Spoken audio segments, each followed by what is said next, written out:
Ladies, men do not fall for the way that you look. They fall for the way you make them feel. And that all starts with the words that you're saying. So in this video right now, I'm going to be talking about 5 magnetic phrases that spark chemistry on a first date. This is all part of a new series that I'm doing, which is just me and you connecting one-on-one and me just kind of riffing a little bit, giving you some value in your love life that you can use quickly. My name is Adam LaDolce. I'm an executive love coach, and I'm the CEO and founder of this company called Love Strategies, where we help successful single women get out there, attract long-lasting love. And one thing that I've found is a consistent pattern with women in particular is when they're preparing for a first date, getting ready to go on that date, they tend to spend 90% of their energy on physical appearance, the makeup, the clothes, how they're going to look on that date. And I get it. You've been told by society that this is what matters most. But what I will tell you is that the true way to build emotional attraction with a guy is actually in the words that you say. So let's flip that a little bit. Let's put 90% of our energy into what it is that we're saying, how we're showing up, the vibe that we're bringing to that date. Now, you might be saying, Adam, guys just only care about looks. Come on, you don't know what you're talking about. Well, let's not forget, for starters, I happen to be a guy, the last time I checked, as well as before I used to coach women just like you on how to attract love, I used to actually coach men. And I did this for 5 years of my career. That was the beginning of my career. This is going back 15 years ago. Man, oh man, where's time go? But what I used to do is work with some of the guys that you would probably look past. You weren't necessarily interested in all these guys. I would work with a lot of also very, very successful guys that you'd be interested in. Many of these guys were guys you would look right past. And I would coach them on how to build confidence, how to have the right type of body language, how to connect with women on an emotional level. So that's where I started my career. And when I would go out with these guys, I remember one of the first things we do is we walk into an event or a party or a bar, and I would kind of have them scan the room, and I would talk to them and be like, well, who are you interested in talking to? And it was so fascinating to see the different types of women that these guys were interested in. It was like all over the map. But what would always tend to happen is they would be physically drawn to one type of woman, but once they would start a conversation with her, they actually would not be very interested after a couple minutes. And then they would slowly veer off to another woman, start a conversation there. And it might not have been the woman that he was initially interested in, but bam, the connection happens. It's all based on words and the connection and the conversation that existed. So if we know that to be true, then let's start putting our energy in the right place. Another thing I like about this idea is that the words that you say, that is the one thing that is truly within your control. Yeah, I mean, sure, you can improve your physical appearance with makeup and all of these things to a certain degree, but the big difference maker is changing our conversational repertoire, what it is that we're saying on these dates.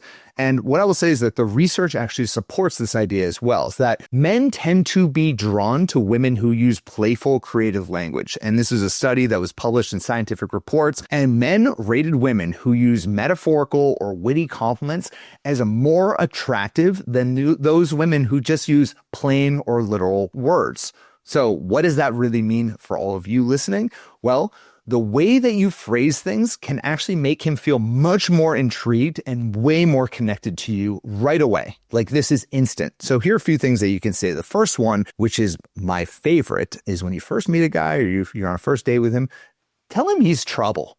You're trouble, aren't you? I love this one because it's a playful tease. It's flirty. It teases him just enough to keep things lighthearted. And trouble, it's not like a very serious word. It's clearly like, I'm being playful, I'm bringing some humor. It shows that you're not afraid to just have a little bit of fun in the conversation. And what's interesting about this word, where I think a lot of women struggle using it, is that the word trouble our whole lives tends to be a bad word, right? It's something you wouldn't want to be in trouble. You wouldn't necessarily even want to call someone trouble. Like growing up in high school, if you're hanging out with the trouble crowd, that's not a good thing.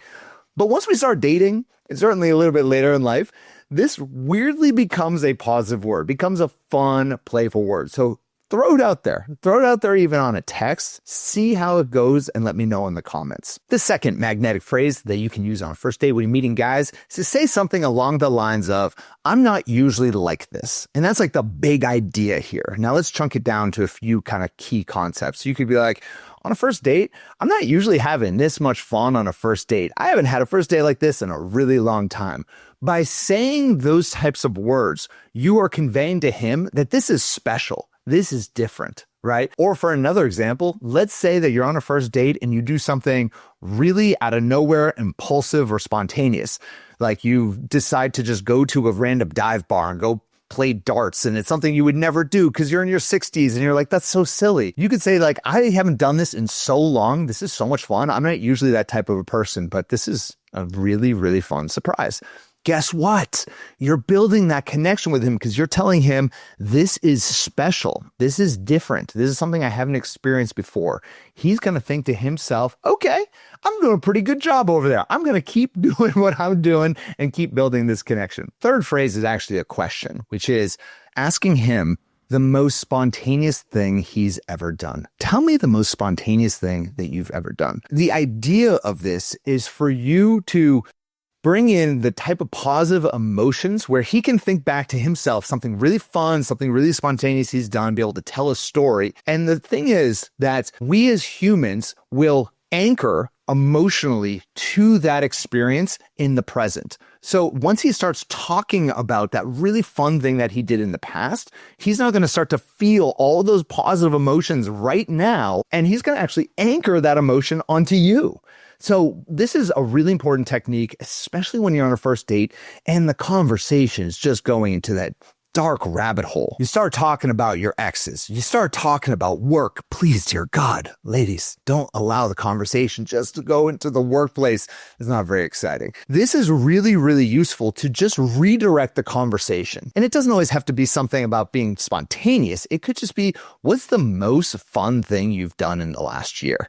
Now, once again, that's going to bring up this incredible amount of emotion into the conversation. He's going to think about that really fun time that he went on vacation in Barbados and then went surfing. And then out of nowhere, like the waves just got so big and the sun was shining, and he's going to be in that moment. And guess what? He's going to anchor those emotions onto the date. As Maya Angelou always says, people don't remember what it is that you say, they remember how you make them feel. And by asking him a question that elicits this type of emotional response, guess what? He's going to connect that emotion to you. All right, so this is a very, very important piece. And for those who are listening and want a little bit more help in this area of being able to captivate guys, I have a special seminar. I'll leave a link in the description as well. It's at lovecaptivation.com, where I'm going to teach you the Love Captivation Code. It's where Dr. Gary Lewandowski, our chief love scientist here at Love Strategies, and myself, we get onto a seminar and we walk through the exact ways to captivate men on a deep emotional level. I think you're going to really enjoy it. Check it out. Click the link in the description or go to lovecaptivation.com. All right, on to the next. And so another magnetic phrase you can use, which is actually another question, is what's one thing that most people don't know about you? And when you ask this question, it's going to force him to go deep and to really think about what is something that I don't share with the world that I'm going to share with you now. And since these videos are all about authenticity, I feel like I need to be able to answer this for all of you. And the first thing that comes to mind is that I can actually be a pretty sensitive guy. Like I can be a bit of a crier. And I think we've talked about that in podcasts previously, but that's not something that a lot of people in my friend group necessarily might know. But I can be a pretty sensitive guy. I mean, I might put on this kind of like confident exterior kind of show when I'm talking to people, but I can also be a pretty sensitive guy. Now, imagine if I was on a first date and I revealed that to you. Guess what happens? Now we have a little bit of an inside secret between the two of us, right? This is something that only you and I now know together. Not only you and I, but this is something just between me and you. Don't share it. And that starts to build trust, right? That's going to build that intimacy. And that's what we want when we're on these first dates or on these second dates and we're starting to build that connection. Invite him to share things about himself that he hasn't really revealed to a lot of people. Now, moving on to the final and probably most important phrase that you can use to build a connection. This is incredibly simple and basic, but incredibly powerful. You ready for it? Here it is. I really like you. Let me repeat. I really like you. The reason why I'm saying this obvious and simple phrase is because a lot of women do not say these core 4 words when they're on a first date or a second date, because you have been taught by society all around to play hard to get, to not show those indicators of interest, to not give those green light signals, to just kind of hold back. And here at Love Strategies, when we teach what we call the 7 little love steps, we are very, very intentional about moving slow with the first date as far as sleeping together and progressing the connection, the relationship. But at the same time, we are very comfortable being open about how we feel about a person, being true, being authentic. And I know those 2 things can sound very counterintuitive, but they're not once you get deep into the 7 little love steps. And so I really encourage everyone here who's listening in to just go on the next date, look a man in the eyes, if you're feeling it. Only if you're feeling it, all right? We're not going to say this to some Joe Schmo that you met at the local dive bar who's drinking Budweiser on the first date. He's probably not for you. You only say to the guy that you're really interested in, that you really like. Have the courage to step out and tell him, I really like you. And see how it goes. I think you're going to be pleasantly surprised. So I'd love to hear from you in the comments below. If you try one of these, you can do it over text, but it's so much more effective to do it in real life. And if you want a little bit of help in your love life, this is all we do here at Love Strategies. We help women just like you be able to move forward in their love life with the right type of coaching, the right type of guidance, and the right type of strategy to attract that man and that relationship they truly deserve. So if you want a little bit of help, head on over to loveapply.com. That kind of fast tracks you to our application to speak with someone on my team, where we're going to dive deep into your unique situation and see if we can help you in your love life. So get out there, throw those words out there, and let's start building those connections that you truly deserve. And if you enjoyed the video and you want different types of topics, let me know in the comments. I'll check them out and I'll create some new videos just for you. All right, speak soon. Bye-bye.